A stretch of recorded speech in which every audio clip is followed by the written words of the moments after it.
ഞാൻ മുൻപൊരു വീഡിയോയിൽ പോക്കിരി രാജയാണ് എന്റെ ഫേവറേറ്റ് മൾട്ടി സ്റ്റാറർ മൂവി എന്ന് പറഞ്ഞിരുന്നു. അപ്പൊ സ്വാഭാവികമായും അതിന്റെ സംവിധായകനെ നമ്മൾ നോട്ട് ചെയ്യും. അങ്ങനെ അതേ സംവിധായകന്റെ മറ്റൊരു പടം തൊട്ടടുത്ത വർഷം തന്നെ റിലീസ് ആവുകയാണ്. സിനിമയുടെ പേര് സീനിയേഴ്സ്. നമുക്ക് ഇഷ്ടപ്പെട്ട താരങ്ങൾ തന്നെയാണ് പോസ്റ്ററിൽ. സെറ്റപ്പ് കണ്ടാലേ അറിയാം ഒരു കളർഫുൾ എന്റർടൈനർ ആണെന്ന്. അങ്ങനെ ബ്ലൈൻഡ് ആയിട്ട് പടത്തിന് കയറി. പടം തുടങ്ങി നായകന്മാർ ഓരോരുത്തരുടെ ഇൻട്രോ. ഏറ്റവും അവസാനം വന്നത് ജയറാമേട്ടൻ. പുള്ളിയെ കാണിക്കുമ്പോൾ ബാക്ക്ഗ്രൗണ്ടിൽ ഒരു സെന്റിമെന്റൽ കം ഹോണ്ടഡ് ടൈപ്പ് ബീജിയം വരുന്നുണ്ട്. അങ്ങനെ എന്തോ കാര്യത്തിന് ജയിലിൽ പോയി ജീവിതത്തിലെ നല്ല കാലം നഷ്ടപ്പെട്ട് തിരിച്ചു വന്ന ഇദ്ദേഹത്തിന് ഇപ്പൊ നല്ല നിലയിലുള്ള കൂട്ടുകാർ ഒരു വീട് വെച്ചു കൊടുക്കുകയാണ്. പക്ഷെ വീടല്ല, എനിക്കിപ്പോൾ വേണ്ടത് മറ്റൊന്നാണെന്ന് അയാൾ കൂട്ടുകാരോട് പറയുകയാണ്. അയാളുടെ ആവശ്യം കേട്ട് ആദ്യം ചിരിച്ചു തള്ളിയ കൂട്ടുകാർ ഒടുക്കം അയാളുടെ നിർബന്ധത്തിന് വഴങ്ങി സമ്മതിക്കുകയാണ്. 4 പേരും അവർ പഠിച്ച പഴയ കോളേജിലേക്ക് തിരിച്ചു പോവുകയാണ്. പിന്നെ അവിടെ നിന്ന് അങ്ങോട്ട് കൃത്യമായി പറഞ്ഞ പ്രിൻസിപ്പളായ വിജയരാഘവനെ ഭീഷണിപ്പെടുത്തി കോളേജ് അഡ്മിഷൻ എടുക്കുന്ന ആ സീൻ മുതൽ അങ്ങോട്ട് ഒരു 1.5 പൊളിയായിരുന്നു. എനിക്ക് ഈ ഒരു ഐറ്റം കാണാൻ ഭയങ്കര ഇഷ്ടമാണ്. അതായത് പുതിയ ആളുകളോട് പഴയ ടീംസ് പറയുന്നത്, മക്കളെ നിങ്ങൾ ഇപ്പൊ കളിക്കുന്നതിനേക്കാൾ വലിയ വലിയ കളികൾ കളിച്ചിട്ടുള്ളവരാണ് ഞങ്ങൾ എന്നത്. അങ്ങനെയുള്ള ഐറ്റംസ് ഈ സിനിമയിൽ ഒരുപാടുണ്ട്. പിന്നെ അഫ്കോഴ്സ് ഈ സിനിമയിൽ എന്റെ ഫേവറേറ്റ് മാസ് സീൻ എന്ന് പറയുന്നത് ഈ സീനിയേഴ്സ് ചെന്ന് ലോ കോളേജ് ക്യാമ്പസിന്റെ അകത്ത് വെച്ച് നടത്തുന്ന അടി. അവർ ക്യാമ്പസിലേക്ക് പോകുമ്പോൾ ഒരു വമ്പം BGM ഉണ്ട്.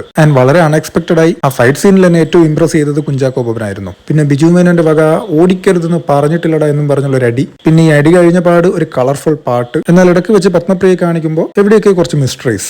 അങ്ങനെ അടിച്ചു പൊളിച്ച് മുന്നോട്ട് പോകുമ്പോൾ എന്തായിരുന്നു ഈ 4 സീനിയേഴ്സിന്റെ കോളേജിലെ പാസ്റ്റ് എന്ന് നമുക്ക് കാണിച്ചു തരും. പിന്നെ കുറച്ചുകൂടി മുന്നോട്ട് പോകുമ്പോൾ ആ ഹോണ്ടിങ് BGM വരും. BGM എന്ന് പറയുമ്പോൾ ഇവരുടെ ഡ്രാമയ്ക്ക് വേണ്ടി ഇവർ വർഷങ്ങൾക്ക് മുമ്പ് സെറ്റ് ചെയ്ത് വെച്ച മ്യൂസിക്. പിന്നെ ക്ലൈമാക്സിൽ ആ ട്വിസ്റ്റും അതിനുമേലുള്ള ട്വിസ്റ്റും ആകെ മൊത്തം പറഞ്ഞ ഒരു പക്ക പ്രോപ്പർ എന്റർടൈനർ മൂവി. ഈ സിനിമയുമായി എനിക്കുള്ള വേറൊരു മെമ്മറി എന്ന് പറയുന്നത് പണ്ട് 2011 മെഡിക്കൽ എൻട്രൻസ് എഴുതാൻ വേണ്ടി ഞാനും കുറച്ച് കൂട്ടുകാരും കൊച്ചിയിൽ പോയിരുന്നു. എൻട്രൻസ് ഒന്നും ആയില്ലെങ്കിലും എന്റെ ആദ്യത്തെ കൊച്ചി ട്രിപ്പ് ഭയങ്കര മെമ്മറബിൾ ആയിരുന്നു. അങ്ങനെ പല സ്ഥലത്തും കറങ്ങി മഹാരാജാസിന്റെ ഫ്രണ്ടിലെത്തിയപ്പോഴാണ് നമുക്കറിയാവുന്ന 4 നടന്മാർ ആ ക്യാമ്പസിന്റെ അകത്ത് കാണുന്നത്. അതിൽ ഞാൻ ഏറ്റവും കൂടുതൽ ശ്രദ്ധിച്ചത് ജയറാമിനെയാണ്. എന്താ ആശാന്റെ കളർ സിനിമയിൽ കാണുന്നതിനേക്കാൾ ഭംഗിയാണ് നേരിട്ട്.